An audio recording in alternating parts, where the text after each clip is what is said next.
Bonjour Kathleen.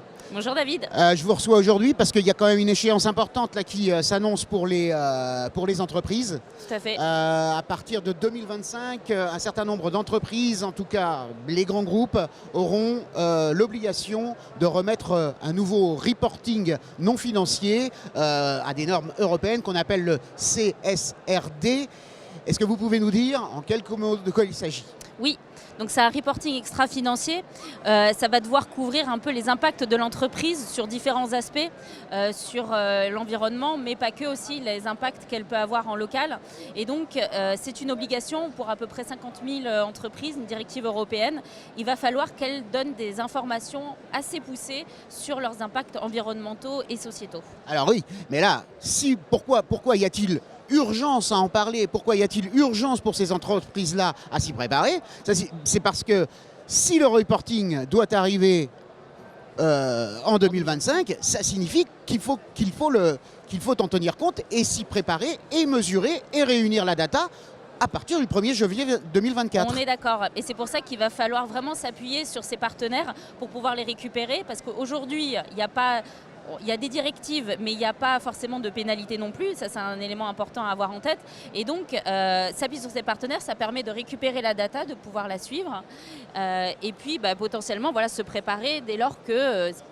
dans la logique des choses, il va forcément à un moment y avoir des pénalités. Vous avez dit deux choses, Kathleen. D'une part, vous disiez qu'il n'y avait pas de pénalité. Est-ce qu'il n'y a pas si on ne remplit pas toutes les obligations induites par le CSRD, est-ce qu'il n'y a pas le risque que les entreprises attendent que ces fameuses sanctions existent, parce qu'on peut imaginer qu'elles arrivent un jour? Est-ce qu'elles ne vont pas attendre ce moment-là pour s'y mettre vraiment?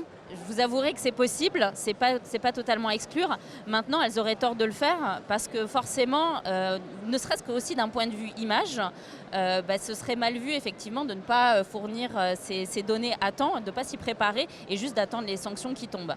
Donc, et la deuxième chose que vous avez dite, c'est que, et là, on va rentrer plus dans le concret. Quand on est travel manager, puisque bien entendu, le rapport non financier, et notamment sur les données de durabilité, concerne vraiment beaucoup le voyage d'affaires, en tout cas pour les entreprises non industrielles de services. Je suis travel manager. Comment je fais pour récolter ces données? Qu'est-ce que je fais à partir du 1er janvier 2024?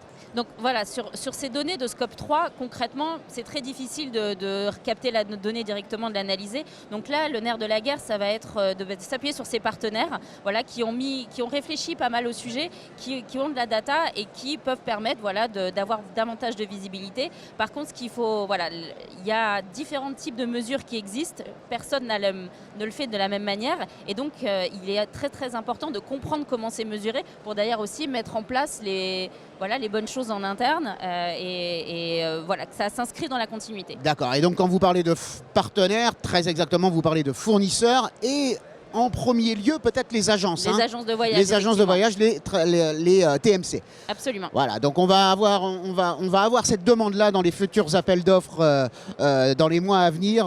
Sans aucun doute, c'était déjà le cas, ce sera d'autant plus le cas. Effectivement. Merci beaucoup Kathleen. Je vous remercie.